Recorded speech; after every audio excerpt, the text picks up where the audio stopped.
The living room was full of family chatter. I, Wanda, moved to help my mother, Linda, with the food trays. As I reached for a platter, her hand slammed down on mine. Her voice cut through the noise.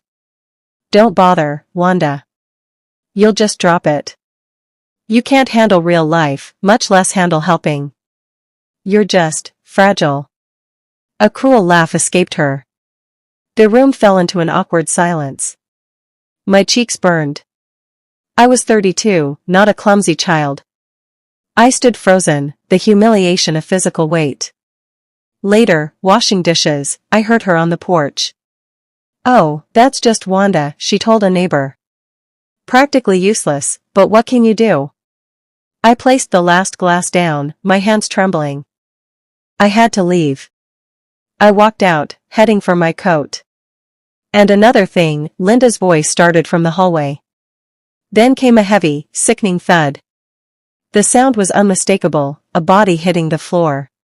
Panic erupted. My brother, Tom, just stared, shouting, "Mom! Mom!" His wife screamed. I pushed through, my nurse's training surging past the shock. Linda lay on the hall rug, her face pale and still. "Tom, call 911 now. Give me the address clearly." I barked. I checked her airway, felt for a pulse. It was faint and racing. I yelled for someone to grab pillows to elevate her legs. My hands shook, but my mind was a checklist: breathing, circulation, stay calm. I talked to her, though she was unconscious. The paramedics arrived minutes later. As they took over, one looked at me. "Who stabilized her? Kept her legs up?" I nodded. He said, "That likely saved her life." "Good job." They loaded her onto the gurney. I watched the ambulance lights flash, her final, cutting words echoing in the silence they left behind. The hospital waiting area was a blur of fluorescent lights and worry. I sat alone, clutching a paper cup of cold water. My stepfather, Harold, finally arrived. He didn't ask what happened. He pointed a finger at me, his face red. "This is your fault. You and your drama. You stressed her into this." His words were a slap. Exhaustion pressed down on me. I had just kept her alive, and this was my thanks. A gentle touch on my arm made me jump. A nurse in blue scrubs stood beside me. "You're the daughter who was there," she whispered. I nodded. The crew radioed ahead. Her blood pressure was crashing. "Your quick action prevented full cardiac arrest. You did everything right." She squeezed my arm and walked away. The blame and the praise warred inside me. In that sterile, lonely chair, a quiet resolve hardened. I was done. Memories, sharp and clear, flooded me. Age 10, begging to join soccer. Linda's sigh, "You're not tough enough for sports, Wanda. You just get hurt." 18, announcing my nursing school acceptance. Her dismissive wave, "Dealing with sickness and blood? You're too sensitive. You'll fall apart." 28, crying after my divorce. Her comfort, "See? I told you couldn't handle real life." A pattern, decades long. She built herself up by cutting me down. Every achievement of mine was diminished, every setback proof of my weakness. I always thought it was contempt. Now, sitting under the harsh hospital lights, a new thought emerged. What if it wasn't contempt, but fear? A doctor in a white coat approached our small, fractured group. "Family of Linda Phillips?" he asked. Harold stepped forward. The doctor looked past him, directly at me. "We need to speak with her medical proxy." Harold puffed out his chest. "That's me. I'm her husband." The doctor checked his clipboard.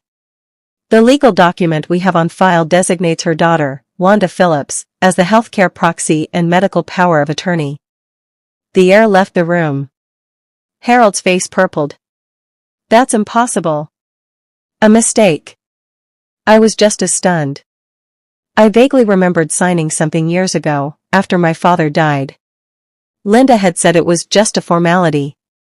She must have forgotten, too. The doctor handed me a clipboard with consent forms for urgent testing. Harold grabbed my wrist. You sign nothing, you hear me? You're not capable of this. I looked from his furious grip to the doctor's patient face. My mother's voice, fragile, useless, rang in my ears.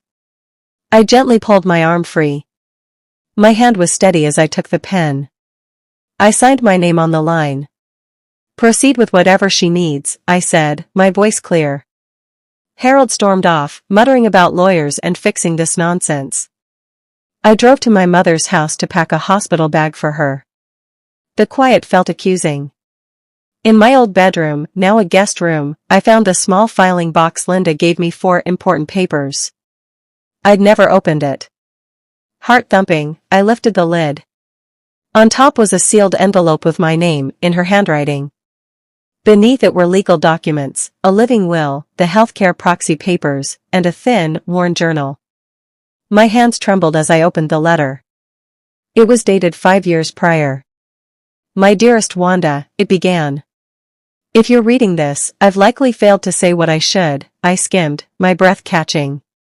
It spoke of pride, regret, and a hope that I was stronger than she ever was.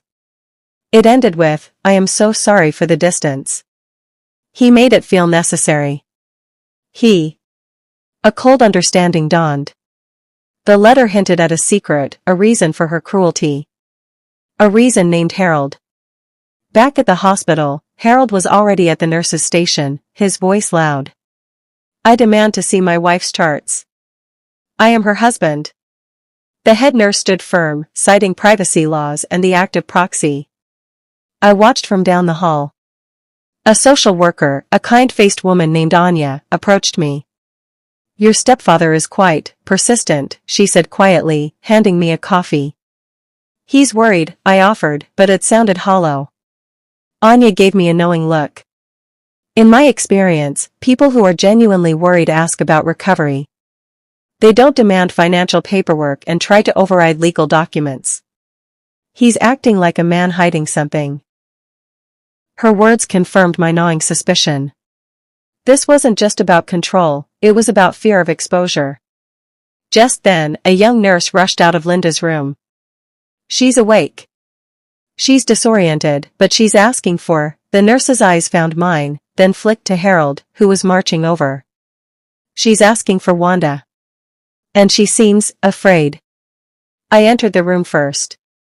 Linda looked small in the bed, tubes and wire snaking around her. Her eyes were wide, darting. Mom? It's Wanda. You're in the hospital. You're safe. She grabbed my hand, her grip surprisingly strong. Her gaze shot to the doorway where Harold now stood. A tremor went through her. Harold, she whispered, her voice raspy. I need to, the house, don't you worry about a thing, dear, Harold boomed, too heartily. I'm handling everything.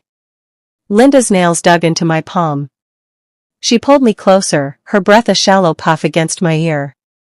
Don't let him handle my things. The desk. The locked drawer. Before I could ask, Harold was at the bedside, patting her hand. Just rest, Linda. Wanda shouldn't tire you out. The fear in my mother's eyes wasn't annoyance.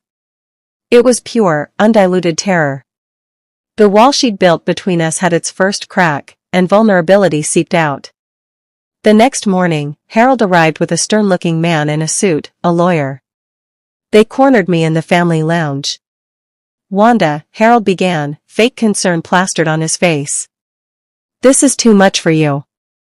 The stress, the decisions. We've drawn up a temporary transfer of medical authority. For your mother's own good. The lawyer slid a document toward me. My heart hammered, but the memory of Linda's fearful whisper steadied me. The hospital has the legal proxy on file, Harold. It's binding. I'm not signing anything. Harold's mask slipped. You little fool. You have no idea what you're meddling in. The lawyer cleared his throat, uneasy. I stood up. Mom asked for me. She trusts me. That's all that matters here. I walked to the nurse's station and quietly confirmed they would only accept directives from me. As I walked away, I heard Harold hiss, "This isn't over." A hospital administrator then approached me. "Ms. Phillips? We need to discuss an urgent insurance issue regarding your mother's upcoming surgery." In a small office, a billing coordinator showed me a screen.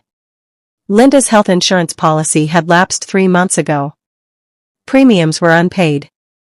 The policy was supposed to be paid automatically from a joint bank account, the coordinator said. The payment stopped. Without active coverage, the surgery tomorrow isn't covered. The upfront cost is substantial. My mind raced.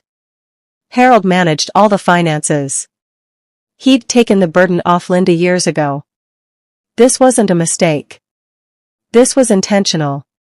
A sick feeling settled in my gut. He was draining her resources, perhaps hoping she wouldn't survive the financial strain of this illness. "What are the options?" I asked, my voice tight. I could pay the temporary reinstatement fee from my own savings, money I'd scrimped to rebuild after my divorce. It would clean me out. But letting her go without surgery wasn't an option. I authorized the payment, my signature a line in the sand. As I left, the coordinator, a woman named Brenda, leaned in. "You should know, your mother was lucid for a moment. She asked for you. Only you." I sat by Linda's bed that evening, the hum of machines our only conversation. The pre-surgery sedative had made her drowsy but loosened her tongue. Her eyes, clouded with drugs and fear, found mine. "Wanda," she slurred. "I'm so sorry." Tears welled in her eyes. "All those things I said. I was trying to keep you safe." "Safe from what, Mom?" I whispered, holding her hand. "From him," she breathed, her gaze drifting to the empty doorway. He needed to think you were weak. No threat. If he saw you as strong, he'd target you. Like he did me." The confession hung in the air, ugly and real. The constant criticism, the belittling, it wasn't contempt. It was a twisted, desperate armor. She had pushed me away to protect me, making me her sacrifice to his control. The foundation of my childhood shifted. The payoff was heartbreaking. I hadn't been hated. I had been shielded. "I was so scared," she murmured, fading. There's more." Then she was asleep, leaving me with a storm of pity and rage. Armed with the spare key and a racing heart, I went to Linda's home office after midnight.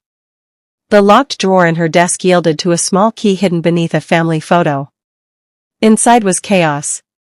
Bank statements showed large, regular transfers from her retirement account to one in Harold's name only. Loan applications bore her shaky signature, but the dates were from when she was away visiting her sister. Letters from creditors she'd never mentioned. I photographed everything. The pieces clicked into a horrifying picture. Harold wasn't just controlling, he was systematically draining her dry, likely preparing to leave or leave her destitute. He'd isolated her, broken her spirit, and was now stealing her future. This was more than emotional abuse, it was financial warfare. The evidence was cold and factual in my hands. I was placing the last document back when the distinctive crunch of gravel under tires froze me. Headlights swept across the room's window. A car pulled into the driveway.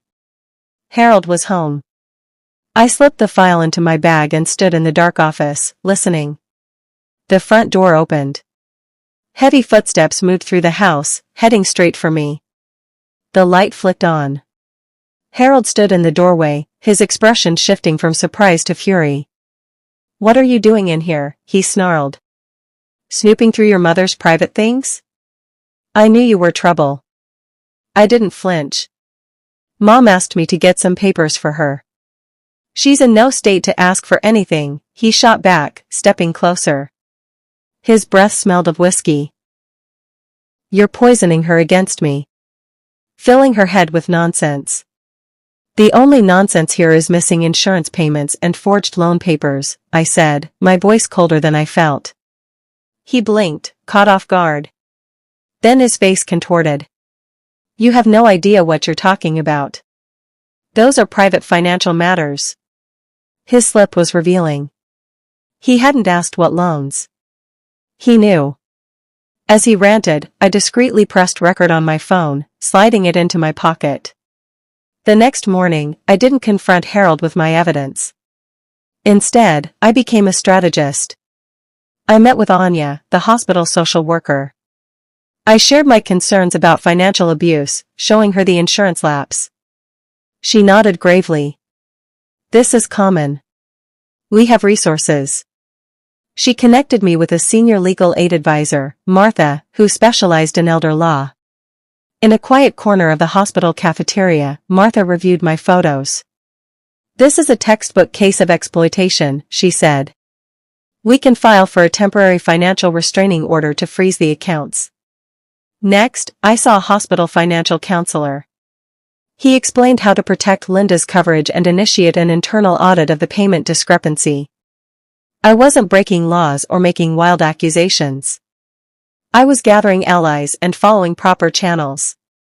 The payoff was a clear path forward, lined with legal protections. I was no longer just a daughter reacting, I was an advocate building a case. As I left the counselor's office, my phone buzzed. It was the surgical nurse. Miss Phillips? Your mother is being prepped. The doctor would like to see you before we begin. The surgical waiting room was a capsule of tense silence. Harold sat across from me, pretending to read a magazine. He played the part of the concerned spouse, sighing heavily for anyone who passed. I ignored him, focusing on my breathing. The surgeon, Dr. Evans, came out. The procedure is complex but routine for us. It should take about 4 hours. He shook my hand, then turned to Harold. Harold stood up, puffing out his chest. Doctor, I want hourly updates. Dr. Evans gave a polite, professional smile. All updates will go to the designated proxy, per hospital policy. He nodded to me and left. Harold sat back down, seething. The hours dragged. I watched the clock, each tick a prayer. Finally, Dr. Evans returned, looking tired but calm. She did well. She's stable and in recovery. Her vitals are strong. He looked directly at me. Your preparedness with her medical history and those documents was invaluable. Thank you. Relief washed over me, warm and dizzying. My phone vibrated. A text from Linda's neighbor, Joyce. Wanda, Harold's here at the house. He's loading big boxes into his car. It looks like he's moving things out. I raced across town, my thoughts a frantic whirl. I called the non-emergency police line on the way, explaining I was the legal proxy for a hospitalized woman and suspected her husband was unlawfully removing her property. I asked for an officer to meet me for a civil standby, to keep the peace and document the scene. I arrived just as Harold was heaving a large box into his trunk. It was full of file folders and what looked like silverware sets. What are you doing, Harold? I asked, blocking the driver's door. Taking what's mine, he spat. She's my wife. Our things are joint. Not her personal documents and heirlooms from her family. Put them back. He laughed, a harsh sound. Or what? You'll stop me? You're too weak. Just then, a police cruiser pulled up. 2 officers got out. My calm explanation, my showing of the healthcare proxy and the hospital admittance paperwork, changed everything. Harold blustered, but the officers were firm. They wouldn't let him remove property that wasn't clearly his. They made him unload the boxes into the garage. As he carried the last one, he shot me a look of pure, terrified hatred. He knew the game was slipping away. Back at the hospital, I met with Brenda from billing and the head of patient financial services. I presented the evidence of the lapsed premiums despite automatic payment setups. I didn't accuse Harold. I simply asked for an audit to clarify what happened, for my mother's financial safety. They agreed immediately. Hospital fraud prevention is taken seriously. Within hours, Brenda called me to a private meeting. Her face was somber. We've traced the payment notices, she said. They were being sent to a P.O. box we have on file, but all correspondence from that box requesting address changes or payment pauses came with digital signatures that don't match our verified copies from your mother. The payoff was damning. Harold had systematically intercepted and manipulated the mail, creating a paper trail to cut off her insurance. He had created a trap where her illness would lead to financial ruin. I thanked Brenda, my hands cold. The system was now working for us. The cliffhanger was silent but immense. Harold's careful plans were unraveling, and he didn't know it yet. Linda was moved to a regular room, weaker but lucid. With Harold barred by the new family-only policy I'd arranged with security, we finally talked. The truth poured out in a shaky confession. She married Harold for stability after my father's death. At first, he was charming. Then came the control, monitoring calls, criticizing her friends, calling her stupid about money until she handed it all over. He said you were a liability, she whispered, tears streaming. That your divorce proved you were unstable.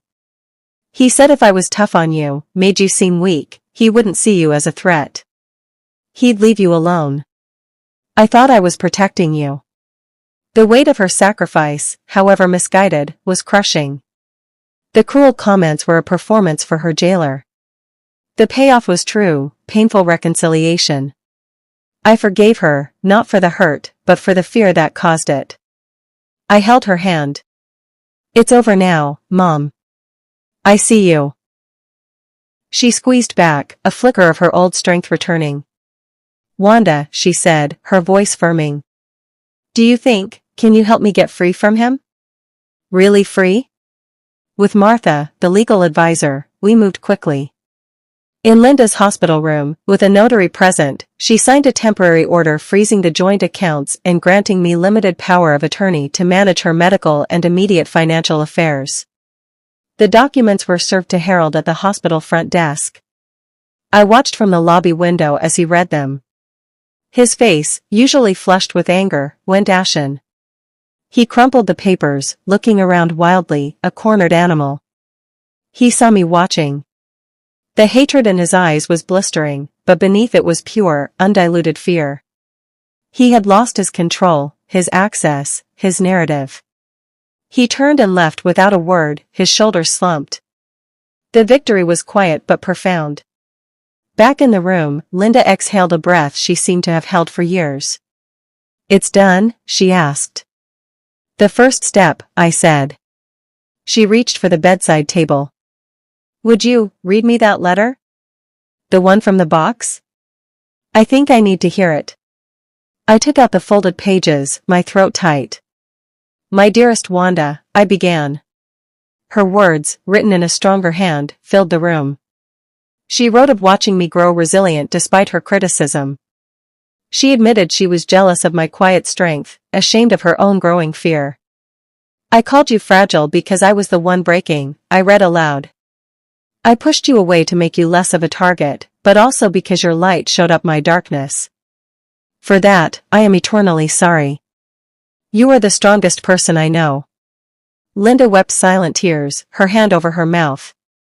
The letter was a bridge across the wasted years. The payoff was emotional catharsis, the healing of a deep, old wound. She had seen my strength all along. She had just been too trapped to celebrate it. As I finished, a soft knock interrupted us. A woman in a suit stood at the door. Miss Phillips? I'm the hospital's director of patient care. Do you have a moment? The staff and I would like to speak with you. I was led to a small conference room near the administration offices. Inside were Dr. Evans, several nurses from the ER and ICU, Anya the social worker, and Brenda from billing. The director spoke. Ms. Phillips, we don't do this often, but we wanted to formally acknowledge you. Your swift actions during your mother's medical emergency directly prevented a worse outcome. Your organization of her complex history aided her surgical team. And your calm, lawful approach to uncovering the insurance issue helped us protect not just your mother, but our own processes. They presented me with a certificate of commendation for exceptional presence of mind and advocacy. They shook my hand, each one offering quiet praise. Linda, who had insisted on coming in a wheelchair, watched from the doorway, her face streaked with proud tears. In that moment, the label fragile dissolved forever. The payoff was public, professional validation. Suddenly, the door burst open. Harold stood there, wild-eyed. "This is a family meeting. I belong here," he shouted. The room's respectful atmosphere shattered. Harold pointed a shaking finger at me. "She's turning you all against me. She's stealing my wife." Security guards, alerted by the noise, appeared behind him. Anya stepped forward, her voice calm but firm. "Mr. Phillips, you are disrupting hospital business and disturbing patients. You need to leave." "She's my patient." "My wife," he roared, shoving a chair. The head nurse snapped, "Your behavior is abusive and unacceptable. You are not on her visitor list." Harold's control finally snapped completely. He began yelling, hurling insults at the staff, at me, revealing the ugly, coercive personality he'd hidden for years. The guards gently but firmly took his arms. As they led him away, he twisted to look at Linda. "You'll regret this, Linda. You need me." From her wheelchair, my mother found a voice I hadn't heard in a decade. It was clear, strong, and final. "No, Harold. Wanda saved my life. And now she's saving me from you." He was escorted out, his defeat complete and public. Word spread through our extended family. Aunts, uncles, and cousins who had only heard Harold's side for years began to visit. They'd believed his stories about me being unstable and Linda being too ill to see them. In Linda's room, with her permission, I calmly laid out the facts. I showed them the hospital commendation. I explained the insurance lapse and the hospital's audit findings, without melodrama. I showed them the legal documents granting me authority, signed by Linda herself. The truth was undeniable. My brother Tom, who had been distant, finally spoke.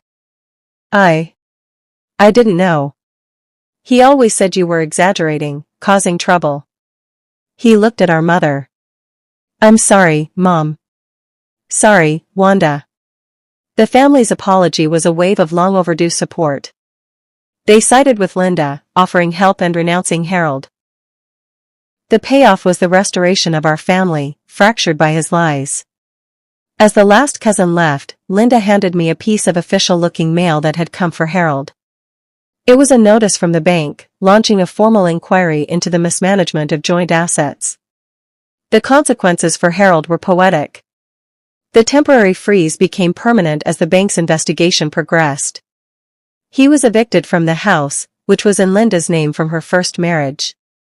The social worker's report and the hospital's documentation of his outburst provided evidence for a restraining order.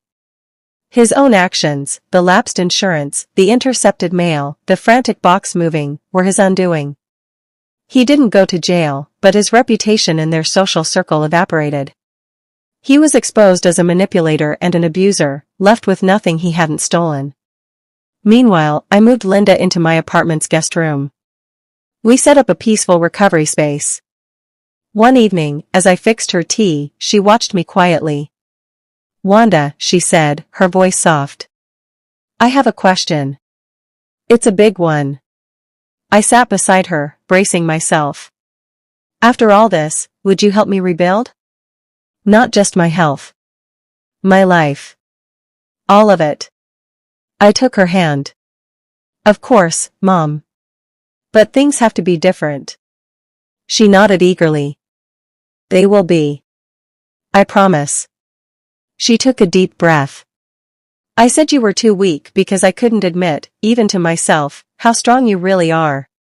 It was my greatest failure. I forgave her that day, but I also set a boundary. I need your respect, Mom. Not as your protector, but as your equal. Your daughter who is strong enough to help you, and strong enough to need your love, too." She agreed, tears in her eyes. My victory wasn't about money or legal papers. It was moral. I proved my strength to myself and to those who mattered. It was emotional. I reconciled with my mother, understanding her flawed love. It was social. my family and the hospital saw my true character. Linda was free. Harold faced the consequences of his own greed. And I was finally seen. All my life they told me I was too weak, yet in the end, I was the only one holding everything together.